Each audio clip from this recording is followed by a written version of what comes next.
At least you're honest. Awesome. While you're doing this, can we start? Would y'all go around the room and just like quickly tell me your name? I'm so grateful for the name tags because this is not my cup of tea, and also my flight got in really, really late last night by accident. So hopefully after this coffee happens, I'll be a normal person. But I'd also love to know about your school, obviously. So how long you've been at your school, grades that your school serves, and I'd love to hear a tiny bit about your vision for next year, just how you're starting to think about that going into. I know probably you're going on. Well, my name's Julio. I'm a principal at Northwest Academy. I've been there. This will be coming up my third year there. It's a K-8 school, about 250 students right now. And basically, the mission that I crafted yesterday was one that just focused on getting our students into the top-rated Cleveland area high schools. I feel that's a passion of mine and a passion of my teachers that doesn't just start in 7th and 8th grade, but want to push that we need to have these goals set from kindergarten forward. Great, thank you. You're welcome. I am Carlisha Bias. I am a former principal at Pearl Academy. This is Playbook school. Not quite sure where they will be placing me for 2016, 2017. However, wherever I go, I do just envision our students being prepared to finish high school, finish college, and really let their wings soar out of college to just become productive citizens that we be.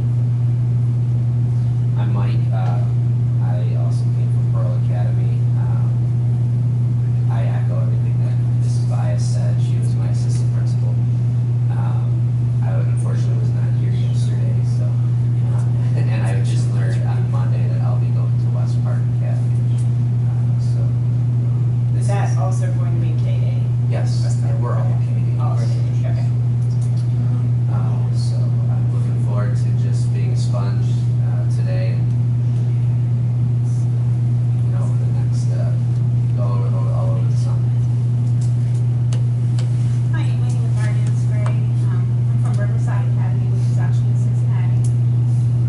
K-8 school, and actually I'm really just looking forward to our students, whatever grade levels they're in, just really maximizing and fully learning the standards so that they can go to the next grade levels ready and ultimately prepared to whatever high school they desire to go to in the future. Hi, I'm Tim. I work with Ms. Scruggs over at Chapelside. One of the administrators there. It's a K-6 school, and I think we're echoing what Julio said. We want to get our students prepared for the high schools that all of our students apply for, and many of them don't get accepted. That's what we're trying to. Are these private high schools, public high schools? Like when we Well- talk about like top-rated high schools? There's a strong Catholic high schools in Northeast Ohio, but there's also specialized CNSD schools that are very similar. Like magnet schools? Yeah. Is that not what you call them? Yeah. Okay, great. And thank you. If this doesn't work, I can, there's gonna be lots of reading time, so when y'all are reading, I can play with technology too. Tanya Scruggs, assistant principal, Title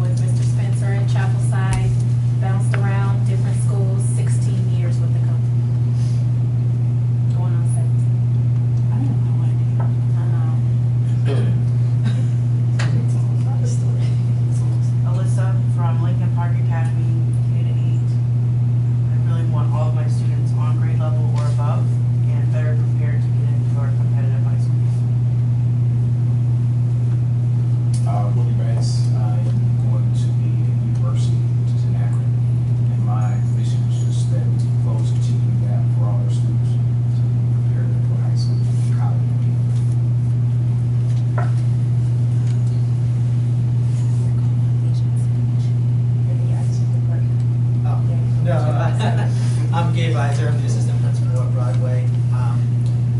We're trying to move our school into the direction of academics. We work a lot on building a new culture for the school, for the students.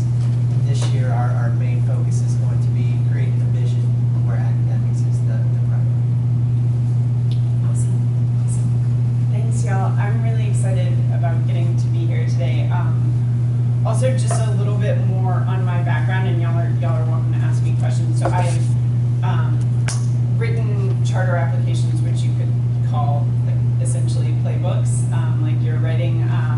I wrote 9 for collegiate, I believe. Though several of those got lumped together at one point in Louisiana. And then I've also been on the other side, so I've written the application process for the city or for an organization in Baton Rouge, and I've done some reviewing of applications for the Walton Family Foundation, which is they review business plans, but again, very similar to what y'all are writing. So I feel like I have a good understanding of what high quality things look like when pen comes to paper. Also, just having been in New Orleans for the past 10 years now, and really watching some of the schools come through, and certain schools succeed and certain schools fail. I think there's a lot that we've taken away as a city that we've really learned about, like what you put down on paper isn't the all and everything, right? But it is like, how do you carry that out in reality? And I think certainly there's some themes as you look back and look at the charter apps in the city of New Orleans, like the folks who were unable to be specific about certain parts of their culture and certain parts of their programming, and really the how of how they were going to get things done, are certainly the folks who weren't successful. But you also saw some folks who did a really good job of putting pen to paper and then still not succeeding because they weren't able to make those constant changes. So I know Mark has framed this as something that's never finished, and I am a big believer in planning for that. So making that a component part of this, knowing how you are, I think you can always plan to change and grow, actually, and that can be a big part of what you put down on paper. So again, I will play with this and make it neat. I will get something up on there, and if I don't, I'll just use the whiteboard. I can see that I have a couple pens, so we'll be good to go. Quick picture of today. I know there's apparently a big basketball game tonight that people would like to watch, but it's also on very late, right, in California. So I promise that I will finish talking by 4, maybe a little bit earlier, and we will start by using the school playbook, which I'm going to pass around in a little bit. I think y'all have all seen the document. No? Okay, great. So we'll pass this around, and then we're going to dive deeply into it, and it's got 3 basic sections, and we're just going to go section by section, doing deep dives into how to tackle something like this. So let me start.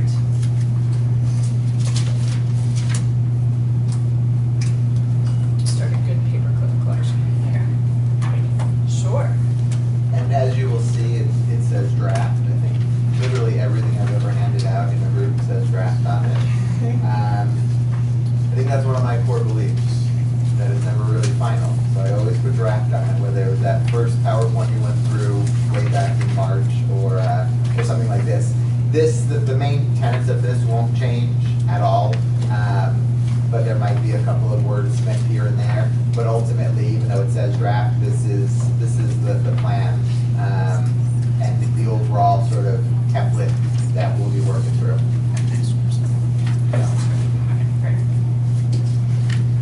Start just Mark, extra copies of stuff.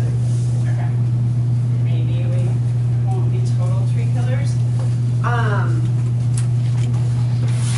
So since this is the first time y'all are seeing this, what I'd love for y'all to do is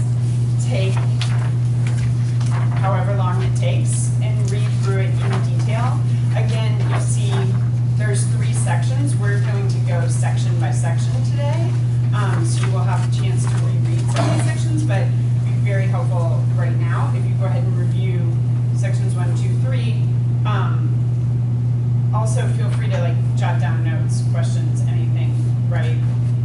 And then just look up at me when we're finished. Magic, how'd you do that? Thank you. Just look up when you're finished so that I can, so that I know that you're.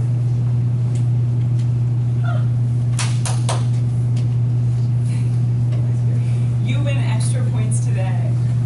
Thank you.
conversations that help people frame their thinking around this, whether it's for a formal charter act or something else. And those are really just there, again, to frame our thinking around this. So this is never going to be an exercise where it's like, oh, I need to like check off each one of these as I go through. These are the kind of things I think to think about as you're envisioning your culture, as you're envisioning your academic program, things like that. The other thing, there's definitely going to be overlap in some of these across schools. It would be dumb if we didn't, right? We've got a bunch of people in this room right now that have been doing this and are really smart, and we should be working collaboratively at times. Some of this is also, we know we have certain curriculums, certain assessments, and some of that will be presented later this summer, mainly through Emily and Anna. And that might be things that you just put right in, because why reinvent the wheel? I mean, I don't know how many times Ben said about stealing yesterday, right? If you believe it. Now, you don't put something in that you don't believe, but if you think like, that's actually what I really want my literacy block to look like, great, it's already done. You get to put it in, you know?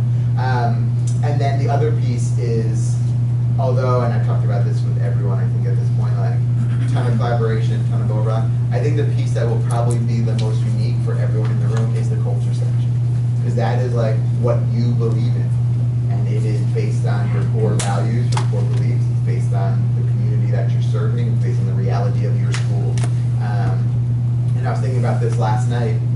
Willie was calling you out. Like, I wonder if you were doing this, if you had to do this for East and University this year, if yours would be the same. And I'm guessing they wouldn't.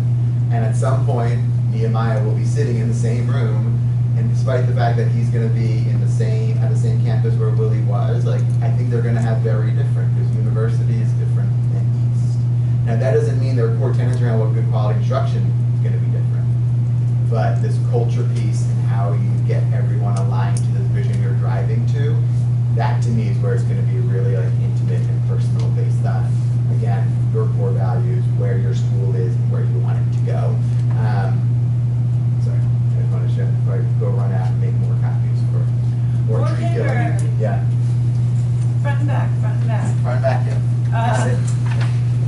What, after reading this, what questions do you have? What kind of impressions do you have? You read this, you feel like I could do this, I already have some ideas about where I want to go.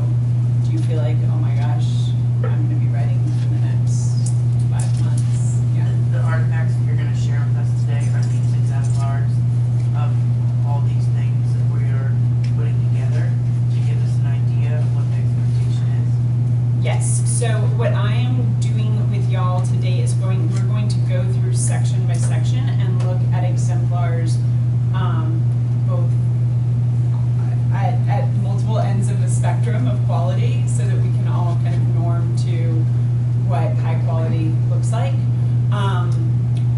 There may be some component parts that are missing across the exemplars, like you may say, like, I want to see a really strong PD agenda, like PD day agenda. I don't know that we have that level of detail, because I didn't want to do too much reading today, but that stuff exists out there in the world and is easy to access between me and Mark. We have it. So I think if you want to get down to like nitty gritty detail, we may not have every single component part that you want to see exemplars of, but, and I'm so glad Ben said that yesterday, it doesn't surprise me at all, but like, I find in this work, people are super open to sharing and will absolutely send you like their best work and say, hey, like this is a thing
project-based experiential learning academic model, it doesn't matter where you're standing and what doors you're walking into, like you're always going to drive towards that.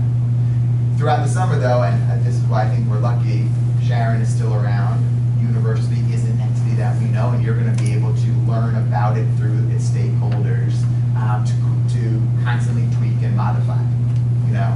But if you fundamentally believe that, again, bringing up culture, kids should walk into a building, shake somebody's hand, look them in the eye, and say good morning, I don't know that that would be different at a school in Cleveland, a school in Akron, a school in Canton, a school in Cincinnati. Can I just like throw in on that too? I think like where I will push y'all some today, and then as I continue to talk with y'all over the summer, is also planning for when you're going to tweak, right? So like actually like you don't know maybe the kids there, and I don't know if Ben gave this example yesterday, right? But like we went into Sci Academy year 1 with this like beautiful ELA curricula. Did he do the story yesterday? Like the kids are gonna be like these astounding scholars, and they're gonna read Lord of the Flies and talk about it, and like got really, really hit in the face with the reality that like, hey, a good portion of our kids like can't read very well, you know. So like we had to at that point throw out the curricula that we came into the school year with and make some really major shifts. But we had built into the culture of our school that was a part of our approach. Like we're doing anything, whatever it takes to meet the kids where they are. And we are meeting the kids where they are, and we're using data to assess where they are constantly. And then we're making shifts, and we got better at doing this, I think, in year 1. We were scrappy, and we had teachers who were bought into the mission, and so they were willing to do this. But, you know, we would cancel school and spend a whole day just with staff reframing the ELA curricula if we needed to. And that was built into our plan, and the staff were prepared for that, so that didn't seem to be this shocking, terrifying thing. And so I think as you're thinking about the how of your execution, making sure that that how includes plans for change, because inevitably, you know, not everything can go according to plan. Inevitably, your kids will be different than you expected. Your teaching staff might not be initially where they are, where you want them to be. And so you're going to have to think about how you're going to make shifts throughout the year. So, I'm sorry, my question then, will we have the autonomy to make some of those changes as it relates to curriculum? Because I know at my school particularly, it's been a source of frustration, particularly for my younger kids that need more direct instruction, whereas the reading program is not as effective with them, and they're not progressing at the speed that we need them to. Yeah, so Tim and I actually talked about this last night. Like, so there are some things that we have, curricula assessments, that we're going to continue with that. But if there are core things that you know your kids need, like this is the time when you're starting to frame those and figure out how you incorporate them, right? Right. So I think I used the example with Tim, like partner reading, you know, very minute thing. Like if a principal fundamentally believes that kids should be reading to each other 3 times a day, like that is something that that principal would work into this plan and work into the schedule and prepare teachers to be able to operationalize and implement that, in addition to the other stuff that we have.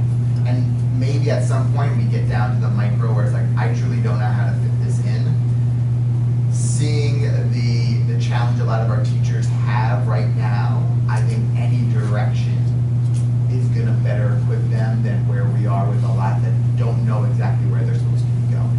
In terms of like resources though, again, we're not making wholesale changes, but that doesn't mean that core tenets of what you believe a middle school math lesson should look like, that still can't be your vision, and then you're working with your teacher on how they use the resources we have to make that happen.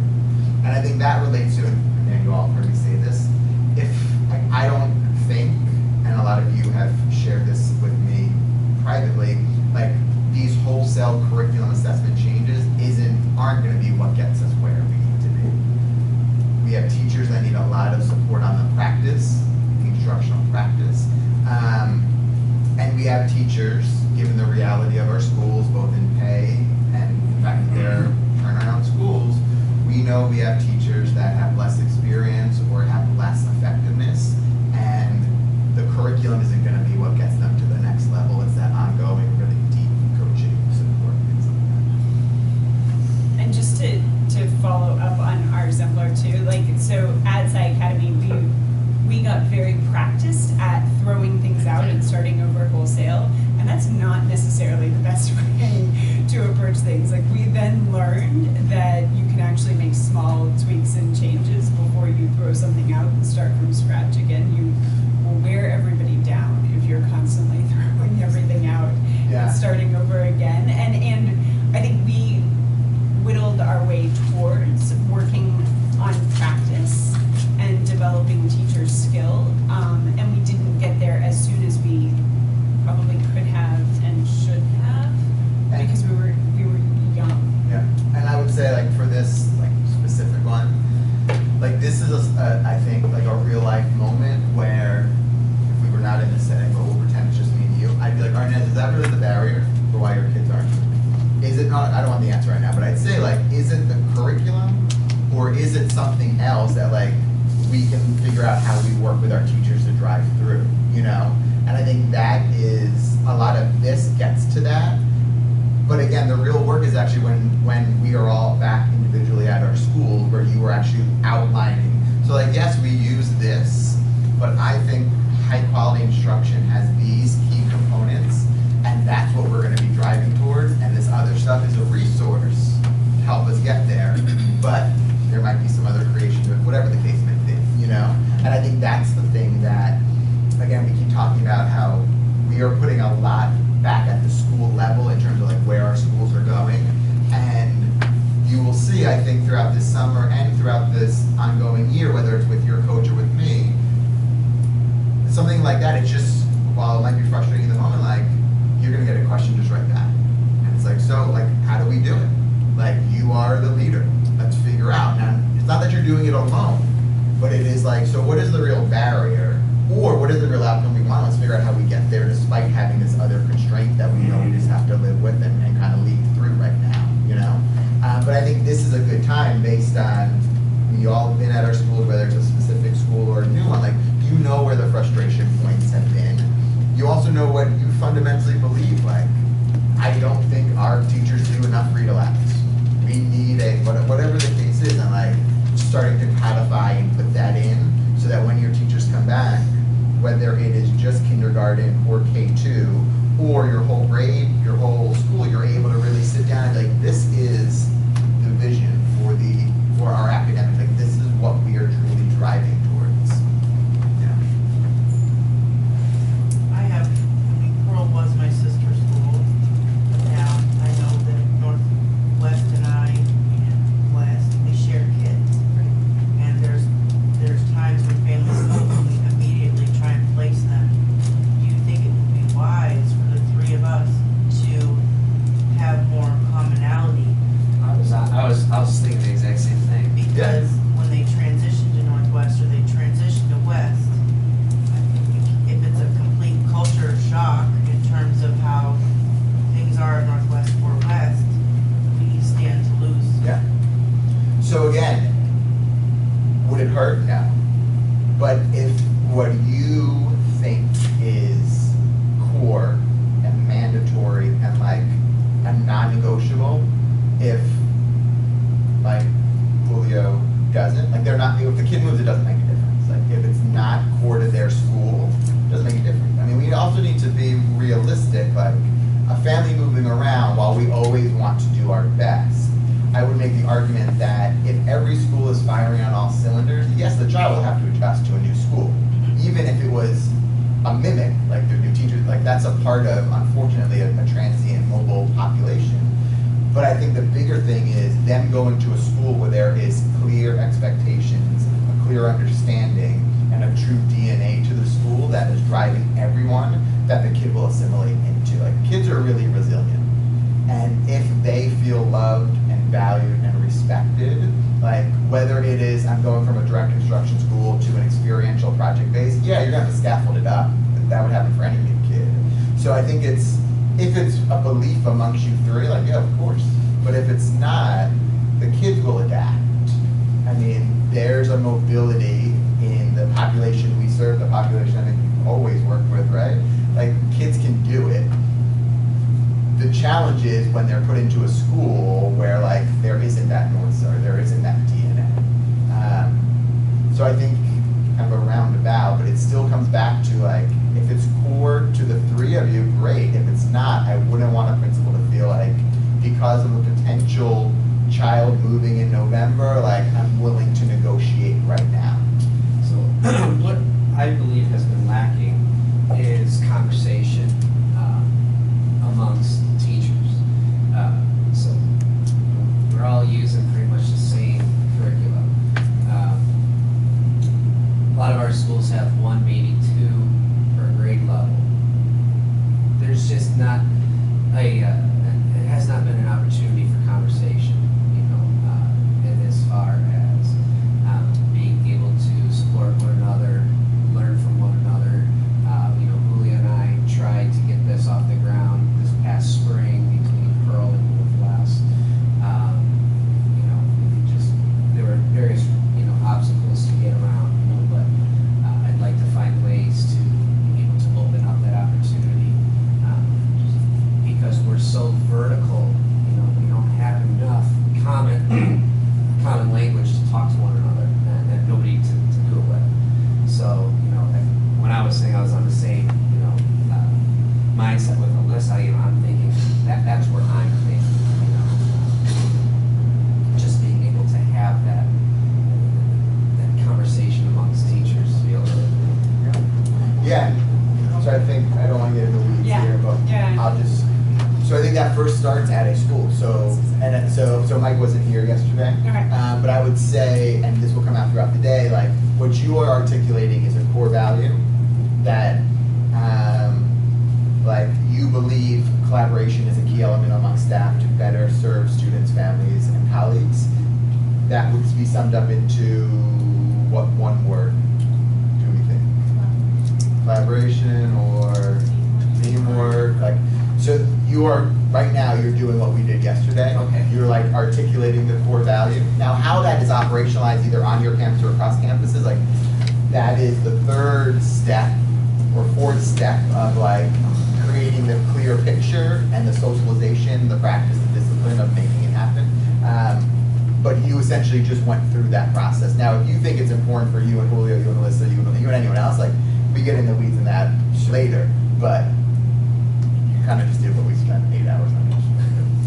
Done. Yeah, Check. so it's natural. Yeah. That's great. And I I'm do. gonna print that stuff for you. Thank you. Awesome. Yeah. So let's. I'm excited about this conversation because y'all are asking the right questions. So let's get into each section and then really push it within each one. I will say though, just to reiterate what Mark just said, yes, this is right now. This exercise, the exercise of doing something like this and putting pen to paper, is really for you to envision what everything you want for your school and then start to fiddle with the how and how you're going to put it into place. So when I look at a document like this, which is a very summary document, and I appreciate where Mark is going. I think a lot of other leaders in his position would probably take a more prescriptive stance. So it's nice to know, I think from his experience, that's not really where he likes to go. And so, but that can be a little overwhelming, I think. I looked at these 3 sections and thought, okay, how would I tackle this in some of my old roles, like at collegiate academies? What would I do tackling each of these sections? And they're almost so big and wide open that it's hard to really think through what is everything I need in here. So here's how I thought I would tackle this. Now, at the end, I want y'all to ask me questions and tell me what you think is missing. But I always think when we wrote down stuff like this, where we really pushed ourselves. Of course, we ran the CMO of high schools, so we always kind of thought, okay, how would we tell our kids to tackle a project like this? So in developing a good response, is really first diagnosing the prompt. So getting an understanding of actually asking you to do here. I think like Mark said, you know, particularly as you look at the culture and academics section of this playbook, he's not clearly giving you boxes to check off, but like this needs to contain all of these things. So you really have to dive in here and say like, what's being asked of me? And then how would I tackle this and like group and sequence the responses? Y'all have all of this in this document that I passed out too. If you've seen it. Oh, really? Oh, sneaky. Well, I'll send it to you. Oh, it's at the very, very end. There's one at the very end.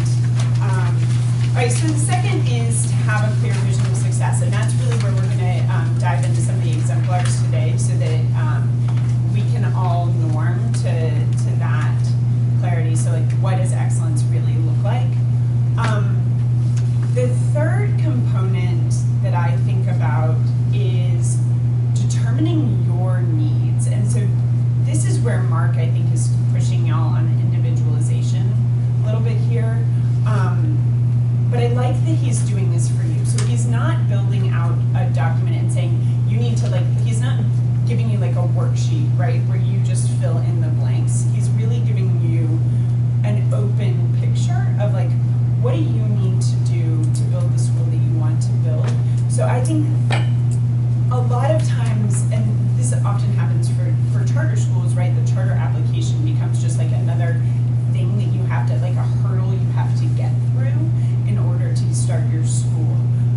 But the way that I really think of it, and I think one of the reasons Mark brought me here is because I'm super passionate about this, is that when you write this stuff down, it's not just checking a box and saying like, okay, I filled out this playbook that Mark asked me to do, but it's really fulfilling a need that you have, right? So you need to clearly define your needs so that you can fulfill them. Like, what are all the tools that you want to have before you start school day one, before you start summer PD? What is all the stuff that you need to have really clearly? And then how does that fit into this document? So like, make this something that is a living, breathing thing that works for you and fits with your needs. Unfortunately, we're not going to talk about that as much today, but I want that to be something that's constantly running through the back of your head. Like, how do I not just write down a response to a question because I want to check the box, but rather put something on paper that I'm going to use throughout the year. Then creating an outline, which is one of my most favorite things to do, and we will do a little bit of that today. Drafting, right? This is like what you would do if you were directing an 8th grader to write like an essay response to a prompt, right? Then the other thing that I would encourage y'all to do, and Mark and I talked about this a little bit ahead of time, is the seeking input. I don't know deeply what y'all's teams look like, but certainly what we did at Collegiate was as we would write down business plans or charter applications, we would get the leadership team into a room. I mean, I am not an academic expert, but I would write the academic sections for our organization. And what I would do in order to do that would be sit down with several folks who were leading the academics and pull together all of the stuff that they had already done and get their feedback and iterate on it with them so that we were sure that we were writing really the most comprehensive plan possible. I don't know how much that's applicable for y'all, like how, if you've got turnover in your schools or if you feel like you have other leaders in your building that you can go to for help. I would also really encourage you to go to each other for help though. So if I don't know to what extent you're going to dive into your school teams, but diving in here for sure. And then finalize. And as you saw at the end of this, there was a timeline. And so this stuff is due soon. July 1 for the first 2 sections. I know Mark said yesterday that, and I think he's going to go through this. I feel like that's what's on that sticky under there, but I don't know. He hasn't shown it to me yet. But I know he's going to want your mission and vision before July 1 as well. And then for the academic section by July 15th. So it's soon. So thinking about also backwards mapping your timeline to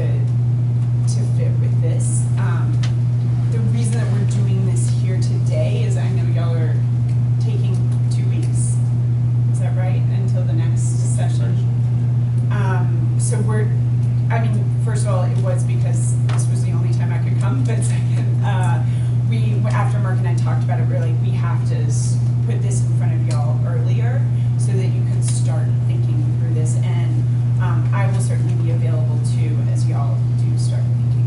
Because we can talk about that later. But so just quick review, the things that we're really going to dive in today are diagnosing the prompts, so figuring out like what is being asked of me here, what are the aspects, the components that I want to include in response, and then getting real clarity on what excellence looks like in documenting this. And we will kind of touch on creating an outline. I want that third bullet to be running through the back of your head. Number 3 is so thinking about your needs. But a lot of this work is what, like y'all are doing the heavy lifting when you leave this room. Unfortunately not today, we're not going to do a ton of writing, but we'll do a ton of reading and a ton of talking. Questions, thoughts, concerns? My coffee's kicking in. They'll tell me to slow down if I need to. How many people would you recommend to be on your team when it comes to, because I'm afraid having too many and then you get off topic or something. Yeah, I mean, I think it depends on your team, Okay. right? So, I would bring in the experts, like so folks who are experts, and folks who are potentially going to be executing on stuff. If you need to build buy-in early, like you have a chief academic officer or some kind of assistant principal who's going to be leading a lot of like the teacher development work. I don't really know how y'all are thinking about devising roles in your Well, like for example, my option is just my teachers. Yeah. So I don't have anything else. Yeah, I would lean on each other then. Okay. And not to discount the value of your teachers, but unless you have like a really strong kind of lead teacher in the building, someone who you're going to lean on. I mean, so I'm here to talk about like the writing down of this stuff, but also pushing y'all to think about the how and how you're going to execute on stuff. And I mean, if you're going in and you're going to do wide-scale change next year, you're going to have to start thinking from like a change management perspective and thinking from how am I building buy-in. And so, how many teachers do you have in your building? 19. Right. So you have 19 people in your building. It's not that many, and like you could even do like this is like napkin math. Like think about the teachers that you have. Think about the folks who could be early adopters and could be real big supporters of what you're putting into place, and see if maybe those are folks who you want to. Maybe you don't even want to seek their input, but you want to inform them earlier, get them bought in. So the building leadership team would be somebody that you could. Yeah, absolutely. I mean, I think so. I think so if you have the right people, too. You know, I mean, I think it success of wide-scale change is so people-dependent. I mean, it's plan-dependent, but it's also people-dependent. And so how you execute is going to really depend upon who the people are in your school. And if they're folks who you are instructing about the change, or if they are folks who are really taking part in leading the change. And I make the presumption that that's probably going to differ slightly school by school. Are y'all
So I underline elements to basically ask, what do we mean by that?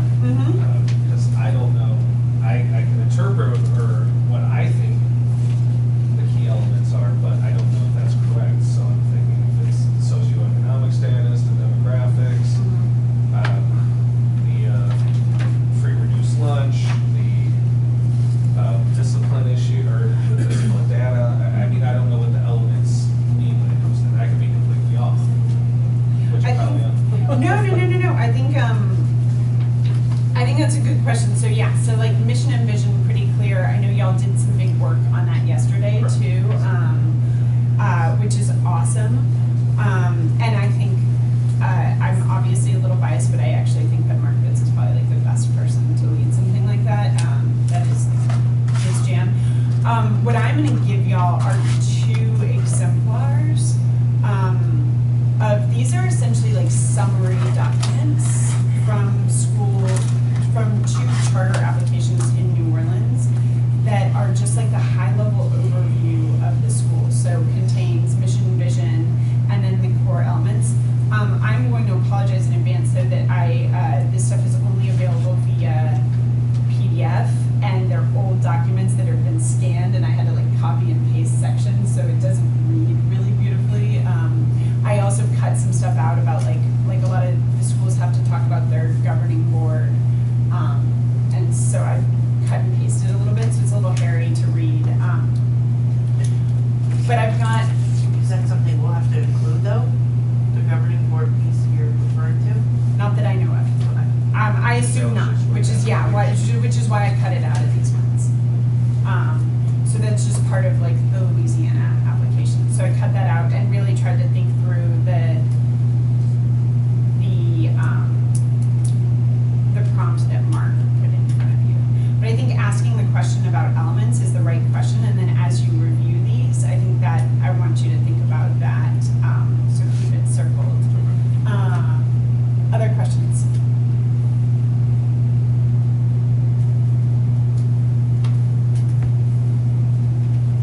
No? The Right. high level picture was another thing that I underlined. Okay. Just Yeah. how to communicate that on a piece of paper, I guess. Yeah. It's gonna be challenging. Yeah. I don't have a copy of this with me, and I'll have to ask. Actually, it's public now. I can share it with you, or I might have to ask permission. But I helped an organization write a charter application in which one of the founders wrote this like really beautiful like 15-page section, which I made her take out eventually. That was like a day at my school, but it was this really great like I mean minute by minute, like this is what the school day looks like for a kid, for a teacher, and she really like it was so clear to me. She just had this crystal vision of what a successful day at her school looked like, and I would push you to start thinking about that and thinking along those lines. Hers was a little lengthy, so I didn't want to bring it as an exemplar, but I do think you need to be able to have that level of clarity. I think Ben could probably rattle that off too for you. Like he could tell you exactly what like a great day for kids and teachers at Side Academy looks like. So let's get into the weeds of these documents. I think maybe that'll help us, unless anyone else has any other questions ahead of time. Right, being a total nerd, I do have note sheets for y'all to use. If you don't want to use my note sheets, that's fine. But these are just a way for you to collect your notes about each of these exemplars that I pass out, because I'm going to pass out so many exemplars today. I thought it'd be nice to stay organized. Again, you don't have to use my docs. All right. So I am using mostly exemplars of schools that I know really intimately today, just because it helps for my own frame of reference. But it might feel like I'm picking on a couple of schools, and it makes me feel weird. So I just wanted to say that out in advance. The 2 exemplars I'm going to pass around right now are George Washington Carver and Kemp Renaissance. They're 2 high school applications that went before the state of Louisiana about at the same time. One passed,